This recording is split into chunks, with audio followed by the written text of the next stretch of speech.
INDDIV channel में आपका स्वागत है। मैं आलम रिजवी एक अहम खबर लेकर आपकी खिदमत में हाजिर हुआ हूँ। महाराष्ट्र के वजीर आला फडणवीस को लिखे गए खत में कहा गया है कि अदम तशद्दुद और आईनी हमदर्दी के उसूलों पर पुख्ता यकीन के साथ मुनि नीलेश चंद्र जी महाराज 3 नवंबर से आज़ाद मैदान मुंबई में पुरअमन भूख हड़ताल अनशनता मौत शुरू कर रहे हैं। इस भूख हड़ताल का मकसद हुकूमत और शहरी इंतज़ामिया के ज़मीर को झंझोड़ना है ताकि वो मंदिरों, जानवरों, परिंदों और माहौल के तहफ़्फ़ुज़ की सिमत में बेदार हो, जो आज गफलत, गलत मालूमात और जुल्म का शिकार है। मुतालबात इस तरह हैं कि मुंबई में परिंदों को दाना डालने के लिए साइंसी बुनियादों पर मंसूबा बंदी हो, बर्ड फीडिंग जोन यानी कबूतर खाना सेंचुरी कायम किए जाएं, जहां तमाम परिंदों के लिए साफ पानी और दाना दस्तयाब हो, और MCGM के ज़ेरे निगरानी सफाई व निगरानी का निज़ाम। शहर भर में बाकायदा कबूतरों और दीगर परिंदों और आवारा जानवरों के लिए साफ पानी के हौज नस्ब किए जाए। जानवरों और परिंदों को खिलाने वालों को हिरासत करने या उन पर हमला करने वालों के खिलाफ फौरी पुलिस कार्रवाई की जाए। इन गुमराह कुन बोर्ड को हटाया जाए जिन पर लिखा है कि 60 से 65% फेफड़ों की हसासियत कबूतरों के खुजले से होती है। जब तक कि उसे मुस्तनद साइंसी तहकीक से साबित न हो, तब तक इन बोर्ड को हटा दिया जाए।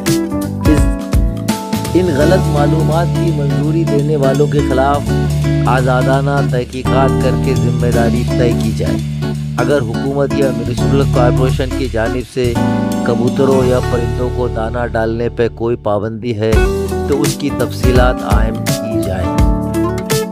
बसूरत दीगर वादा किया जाए कि ऐसा कोई कानून मौजूद है या नहीं। MCGM के तहत परिंदों को दाना डालने के मकामात पे बाकायदा सफाई का निज़ाम कायम किया जाए ताकि सेहत आमा बरकरार रहे। ज़ख्मी या प्यासे कबूतरों, परिंदों और आवारा जानवरों के लिए फौरी तिब्बी और वेटरनिटी इमदाद कायम की जाए। गौ माता और तमाम दूध देने वाले व ज़रई जानवरों के तहफ़्फ़ुज़ के लिए गैर कानूनी नक्लो हमल और ज़बह पर सख्त कार्रवाई की जाए और तमाम गौशालाओं को रजिस्टर करके उनकी मुनासिब देखभाल को यकीनी बनाया जाए।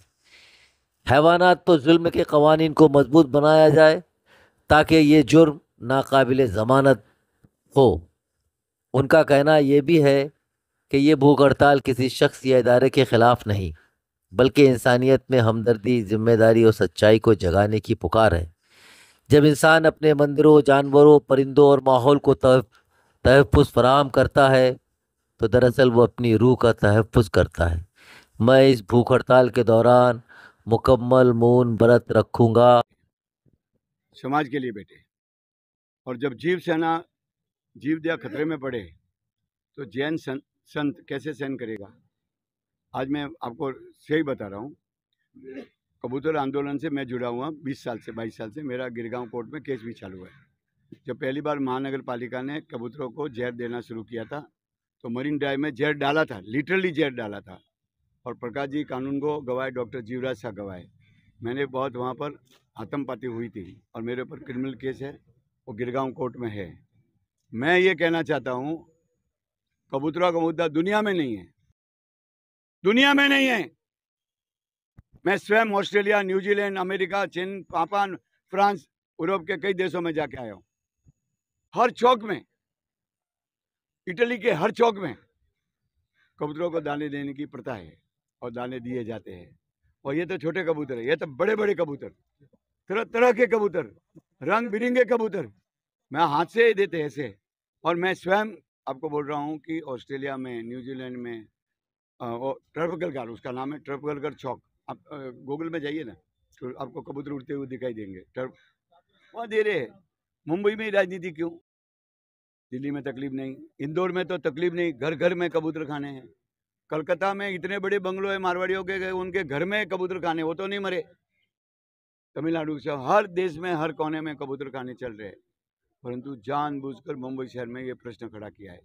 इसके पीछे राजनीति है, इसके पीछे जीव दया के लोगों को दबाने की राजनीति है। सही बोला। और गुरुदेव ने सही बात की है कि उन्होंने कोई खड़ा नहीं हुआ, गुरुदेव खड़े हुए।